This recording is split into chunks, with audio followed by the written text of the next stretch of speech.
Hello दोस्तों, क्या हाल चाल आप सभी के। मेरा नाम अभिजीत है। आप देख रहे हैं स्टॉक्स विद अभी। आई होप सब बढ़िया होंगे। आइए आज की वीडियो पर नज़र डालते हैं। आज की क्या न्यूज़ है मार्केट में। मार्केट तो आज बंद था, महाशिवरात्रि के उपलक्ष्य में उसमें छुट्टी रखी गई थी आज।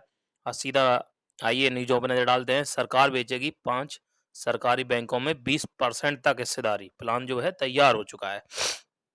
देखते हैं क्या है। केंद्र सरकार ने कम से कम 5 बैंकों में से प्रत्येक में अपनी 20% की हिस्सेदारी बेचने की योजना तैयार कर ली है। सरकार इस कदम के लिए एक विस्तृत खाका तैयार कर रही है। इसके लिए department of investment and public asset management, financial service department और संबंधित बैंक शामिल हैं। देखते हैं न्यूज आगे। केंद्र सरकार कम से कम 5 सरकारी बैंकों में 20% में प्रत्येक में 20% की हिस्सेदारी बेचने का कदम उठा रही। वही चीज़ है। अब ये बैंक कौन कौन सी हैं, इसमें मेरे हिसाब से अभी तो विवरण नहीं दिया है सरकार ने। ये देखिए, दरअसल यह कदम security and exchange board of India यानी सेबी के न्यूनतम पब्लिक शेयर होल्डरिंग को पूरा करने के लिए उठाया जा रहा है। सेबी के नियमों के मुताबिक शेयर बाजार में सूचीबद्ध किसी भी कंपनी में उसके प्रमोटरों यानी मालिक की हिस्सेदारी 75% से अधिक नहीं होनी चाहिए, क्योंकि सरकारी कंपनियों की मालिक सरकार ही होती है। ऐसे में सरकार की हिस्सेदारी कम से कम 75% से अधिक नहीं होना चाहिए। इसीलिए सरकार ने ये कदम उठाया है। वो बैंकों से अपनी हिस्सेदारी बेच रही है। जैसे ही जिन जिन बैंकों से हिस्सेदारी बेची जाएगी हम आपको बताएंगे। पूरी न्यूज़ हम कवर करेंगे। आइए आगे की न्यूज़ पर नज़र डालेंगे। आगे की न्यूज़ की अगर हम बात करें तो ब्लैकस्टोन बैक पीएजी मल sales $1.2 billion stake in Moana. यानी मोवाना $1.2 बिलियन का स्टेक बेच सकता है। आइए न्यूज़ देखते हैं।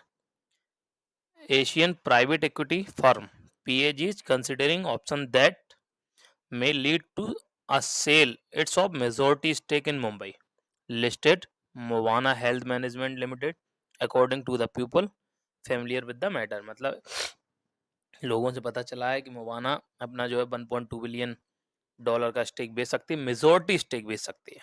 सबसे बड़ी बात तो ये एक न्यूज़ है। आइए आगे की न्यूज़ पर नज़र डालेंगे। देखिए, Muthoot finance share price. Muthoot finance खोलेगी 115 नई शाखाएं और आरबीआई से मिली मंजूरी, शेयर पर होगा फोकस। मतलब एनबीएफसी सेक्टर की दिग्गज कंपनी मुथूट फाइनेंस नई शाखाएं खोलने की तैयारी कर रही है। मुथूट फाइनेंस ने आज यानी बुधवार 26 फरवरी को स्टॉक एक्सचेंज को सूचित किया है कि भारतीय रिजर्व बैंक से 115 नई शाखाएं खोलने की अनुमति मिल गई है। कंपनियों में केंद्रीय बैंक को नई शाखाओं से वितरण की जानकारी उपलब्ध कराई गई है। कंपनी का कहना है कि आरबीआई से मुथूट फाइनेंस को सुरक्षित जमा तिजोरी सहित सोने के आभूषणों की सुरक्षा भंडार के लिए उपयुक्त व्यवस्था सुनिश्चित करने की सलाह दी गई है। देखिए, न्यूज यही है, मुथूट फाइनेंस जो है वो 100 नई 15 शाखाएं खोलने की तैयारी कर रही है। और इसके शेयर पर क्या इफेक्ट पड़ेगा ये हम आने वाले समय में देखेंगे। आज के लिए न्यूज यही है कि मुथूट फाइनेंस जो है 115 नई शाखाएं खोलने जा रही है। आइए आगे की न्यूज पे नजर डालेंगे। Wipro weeds big on startups, injects $200 billion into Wipro venture. मतलब विप्रो वेंचर में $200 बिलियन देगी, जो कि नए स्टार्टअप्स के लिए होंगे। देखते हैं। विप्रो में software major Wipro on 26 February announce that it will be committing $200 million to its venture arm Wipro Venture it in its latest round of funding. मतलब नई राउंड की फंडिंग में विप्रो वेंचर को $200 बिलियन दिए जाएंगे, जो आने वाले स्टार्टअप्स के लिए फंडिंग होगी। आइए आगे की न्यूज में नज़र डालेंगे। तो जैसा कि कल मैंने बताया था कि रिलायंस इंडस्ट्रीज 50,000 करोड़ की इन्वेस्टमेंट करने वाली है असम में, एडवांटेज असम 2.0 शिखर के उसमें। और आज देखिए न्यूज आई है कि टाटा पावर 2027-28 तक असम में शून्य बिजली कटौती में 50,000 कंपनियों को 50,000 नौकरियां देने का वादा किया है। देखिए, टाटा पावर कंपनी लिमिटेड ने कहा है कि यह सुनिश्चित करेगी वो असम में 28-29 तक पावर सप्लाई हो जाए। कंपनियों की राज्य में 50,000 नौकरियां पैदा करने की योजना है।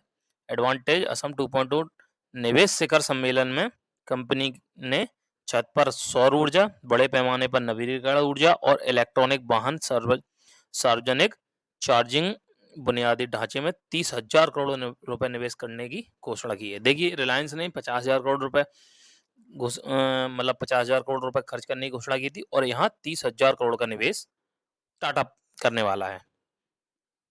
देखिए टाटा पावर कंपनी लिमिटेड ने कहा है कि वो यह सुनिश्चित करेगी 28-29 तक पावर सप्लाई होगी पूरी और 50,000 नौकरियां पैदा की जाएंगी और मोटा मोटा ये 30,000 करोड़ का निवेश करेगी। मतलब आप देखिए कि असम में सारी कंपनियां एक के बाद एक आगे निवेश करने का वो कर रही। तो ये निवेश कौन कर रहा है?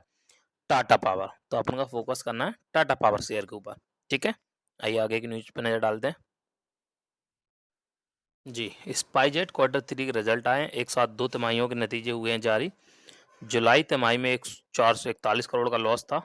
दिसंबर में फायदे में आई है कंपनी। देखिए स्पाइसजेट लिमिटेड 26 फरवरी को जारी किए हैं 2 तिमाहियों के नतीजे। जुलाई सितंबर अवधि के लिए शुद्ध घाटा 441 करोड़ रुपए के आसपास दर्ज किया है, जबकि अक्टूबर दिसंबर अवधि में हुई 25 करोड़ रुपए तक का शुद्ध मुनाफा किया है।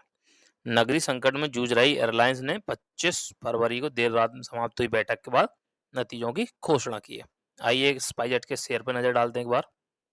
अगर स्पाइसजेट की शेयर की बात की जाए तो ये ओपन हुआ था कुछ 47.45 के आसपास और ये क्लोज हुआ है 47.97 मतलब 47.97 के आसपास। 0.25% के आसपास की बढ़त हुई है इसमें और 47.48 के आसपास खोला था। हाई लगाया था 48.28 का और लो लगाया था इसने 47.15 का। 0.2% के आसपास एक दिन में बढ़ा था ये। और अगर हम इसकी चाल देखें, एक महीने में इसने रिटर्न दिया है कुछ 10% के आसपास। 6 महीने का रिटर्न देखें तो -28% है और अगर 1 ईयर की बात करें तो ये माइनस में ही है। तो आइए, क्योंकि माइनस में इसलिए है, नतीजे आप देख रहे हैं, नतीजे इसके गड़बड़ चल रहे थे। आइए इस बार देखते हैं कि नतीजों में क्या है, किस तरीके से नतीजे आए हुए हैं। जी, अगर हम बात करें रिजल्ट की तो आइए देखते हैं। दिसंबर 2023 में सेल्स हुई थी 1904 करोड़ के आसपास और अगर हम सितंबर 2024 से सेल्स की बात करें तो 911 करोड़ की सेल्स हुई हैं।